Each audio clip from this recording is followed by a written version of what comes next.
আল্লাহ তাআলা কিয়ামতের দিন সাইয়েদনা নূহ আলাইহিস সালামকে বলবেন, নূহ তুমি কি দাওয়াত পৌঁছিয়েছো তোমার উম্মতের কাছে? নূহ আলাইহিস সালাম বলবেন, হ্যাঁ আমি পৌঁছিয়েছি। এবার নূহের উম্মতকে আল্লাহ জিজ্ঞেস করবেন, এ নূহের উম্মতেরা তোমাদের নবী নূহ কি দাওয়াত পৌঁছিয়েছে? নূহের উম্মত বলবে, না আল্লাহ, কোনো দাওয়াতও আমরা পাই নাই, আপনারাও চিনি নাই, জান্নাতও চিনি নাই, জাহান্নামও চিনি নাই। নূহ আলাইহিস সালাম বিপদে পড়ে যাবেন। তখন আল্লাহ বলবেন, নূহ তোমার পক্ষে কোনো সাক্ষী আছে?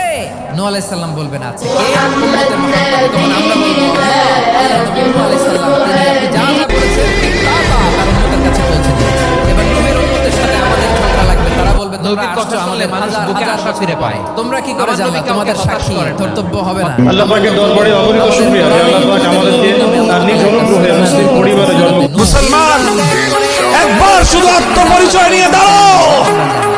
বলবো এই কথা, নূহের উম্মত চুপসে যাবে। তখন আমরা সত্য বলেছি কিনা এটা আল্লাহ তাআলা জানতে চাইবে বিশ্বনবীর কাছে। তখন বিশ্বনবী আমাদের পক্ষে সাক্ষী দিবেন। আওয়াজ করে বলেন আল্লাহু আকবার।